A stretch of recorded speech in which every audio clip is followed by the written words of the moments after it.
Hello, আসসালামু আলাইকুম। সুপ্রিয় ১৮তম পরীক্ষার্থীবৃন্দ, আজ আমরা একটা গুরুত্বপূর্ণ বিষয় নিয়ে আলোচনা করব, যেটি ১৮তমদের জন্য খুবই গুরুত্বপূর্ণ বলে আমি মনে করি। কারণ আপনারা যে সুযোগ সুবিধা পেতে চলছেন, সেগুলো নিয়ে আসলে ডিটেইলস আলোচনা, যে সুসংবাদ আপনাদের জন্য রয়েছে, সেগুলো আসলে আজ আলোচনা করার চেষ্টা করবো ইনশাআল্লাহ। চলুন কথা না বাড়িয়ে আমরা শুরু করি। Let's get started. ১৮তম শিক্ষক নিবন্ধন পরীক্ষা ২০২৪। আপনারা সকলেই অবগত আছেন যে আপনাদের রিটেন পরীক্ষার ডেট প্রকাশ হয়েছে। ১২ ও ১৩ জুলাই আপনাদের রিটেন পরীক্ষা অনুষ্ঠিত হবে। ১২ জুলাই স্কুল পর্যায়ে পরীক্ষা অনুষ্ঠিত হবে। এখানে স্কুল পর্যায়ে ১ ও ২ উল্লেখ আছে। আর ১৩ জুলাই শুধুমাত্র কলেজ পর্যায়ে পরীক্ষা অনুষ্ঠিত হবে। এনটিআরসি এর তথ্য মতে রিটেন পরীক্ষা শেষ হওয়ার ৭ দিন পরে ভাইভা পরীক্ষা অনুষ্ঠিত হবে। এটা এনটিআরসি এর তথ্য মতে। আর এতদিন যে পরীক্ষাগুলো হয়েছিল, সেগুলো রিটেন পরীক্ষা শেষ হওয়ার, অর্থাৎ রিটেন পরীক্ষার রেজাল্ট হওয়ার প্রায় দেখা গেছে ২-৩ মাস পর কিন্তু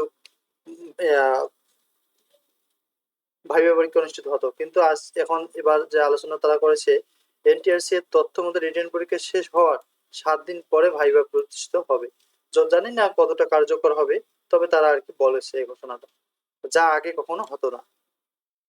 শূন্যপদ বেশি থাকায় প্রার্থী বেশি রিটেন পরীক্ষায় পাস করাবে। এটি হচ্ছে সবচেয়ে গুড নিউজ আপনাদের জন্য, যে আপনাদের শূন্যপদ সর্বোচ্চ বেশি থাকার কারণে এবার অনেক প্রার্থী রিটেন পরীক্ষার মধ্যে পাস করাবে। সামাজিক বিজ্ঞান অনুষদ থেকে +৫০ পেয়েও পাস করার পসিবিলিটি রয়েছে এবার। অর্থাৎ সামাজিক বিজ্ঞান অনুষদ যেহেতু ৭টা সাবজেক্ট, কোনো সাবজেক্টকে এবার নির্দিষ্ট করে গণনা করা হবে না। ৭টা সাবজেক্টে সমান অধিকার থাকবে, সমান ক্ষমতা রয়েছে, সমান গুরুত্ব রয়েছে, এবং ৭টা সাবজেক্ট থেকে সমান সংখ্যক শিক্ষক নিয়োগ করা হবে। কোনো সাবজেক্ট উল্লেখ নাও থাকতে পারে। এরা সবাই সামাজিক বিজ্ঞানের অনুষদের অন্তর্ভুক্ত। তাই ৫০ মার্ক পেয়েও পরীক্ষা, অর্থাৎ ৫০ মার্কস পেয়েও তারা রিটেন পরীক্ষায় উত্তীর্ণ হতে পারে। আগে কিন্তু ইতিহাস, ইসলামের ইতিহাস, অর্থনীতি ইত্যাদি সাবজেক্টে আগে রিটেন পাস করা ও চাকরি পাওয়া খুব কঠিন হতো। কারণ মনে করেন সাপোজ ইসলামী ইতিহাস দিচ্ছে, এখানে আছে ৫০টি পদ, শুধু ৫০টি পোস্টের জন্য ৫০ বা ৬০ জন পাস করা হবে, এর কয়েকজনের চাকরি হবে। কিন্তু পরীক্ষা কি ৫০-৬০ জন শুধু এই একটা সাবজেক্টে দেবে? নিশ্চিত ৭-৮০০ পরীক্ষা দিত, তার মধ্যে মাত্র ৫০ মার্ক পাস করতো। আর এখন সবগুলো সাবজেক্ট মিলে মোটামুটি অনেক সংখ্যক প্রার্থী রয়েছে যাদের পরীক্ষার মধ্যে টেকাবে। অনেক সংখ্যক প্রার্থী টেকবে এই পরীক্ষার মধ্যে, কারণ সবার সাবজেক্টের সমান গুরুত্ব রয়েছে। আপনি ইসলামের ইতিহাস থেকেও পাস করলেও আপনাকে এই সাবজেক্ট নিতে হতে পারে, এই সাবজেক্ট থেকে পাস করলেও আপনাকে অর্থনীতিও নিতে হতে পারে। এই কারণে তারা ৭টা সাবজেক্টের সিলেবাস দিয়েছে, একটা কোশ্চিন হবে, ওই একটা কোশ্চিন থেকে তারা পরীক্ষা উত্তীর্ণ করাবে।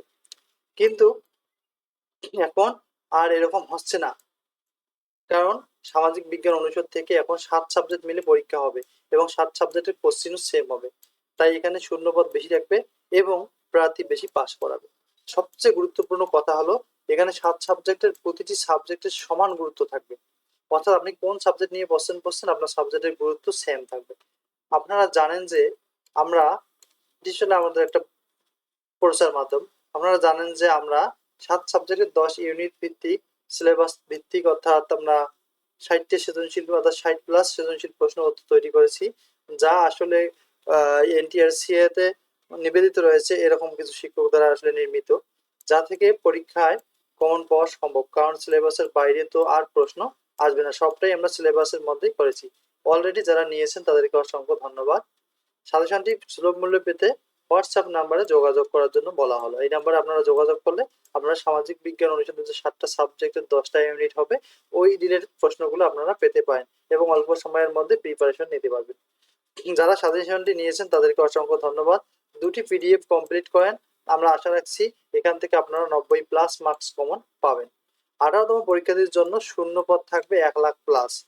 18তম যারা পাস করবেন তাদের জন্য শূন্যপদ থাকবে প্রায় ১,০০,০০০। আপনারা জানেন যে 17তমতে মাত্র 23,০০০ প্রার্থী পাস করেছে। তাহলে লক্ষ্য করেন, 17তমতে মাত্র পাস করেছে 23,০০০ প্রার্থী, আর 18তমতে প্রায় পাস করাবে, নিম্নটা হলে 1,00,000 প্রার্থী পাস করাবে। আশা করা যাচ্ছে এখানে সবার হবে, জব হবে। জব হওয়ার পরেও দেখা যাচ্ছে যে প্রায় 1/3 পদ শূন্য থাকতেছে। 18তম থেকে অনেক প্রার্থী রিটেন পরীক্ষা উত্তীর্ণ হবে, কারণ বেশি পদ ফাঁকা থাকায় এই কার্যক্রম চলমান থাকবে।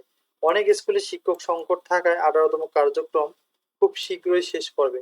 আপনারা জানেন যে ইতিমধ্যে এনটিআরসি ঘোষণা দিয়েছেন যে বছরে 4টি গণবিজ্ঞপ্তি দেবে, যা আগে সম্ভব হতো না। আগে একটি গণবিজ্ঞপ্তি দিতে প্রায় 4-5 বছর সময় লাগতো। সো এগুলোই ছিল আসলে আপনাদের জন্য আপডেট এবং গুরুত্বপূর্ণ news. So thank you for watching this video. যদি ভালো লাগে প্লিজ সাবস্ক্রাইব করবেন এবং শেয়ার করবেন। পরবর্তীতে আরো গুরুত্বপূর্ণ ভিডিও আমরা এখানে শেয়ার করব। সো আমাদের সাথেই থাকুন। Thank you for watching.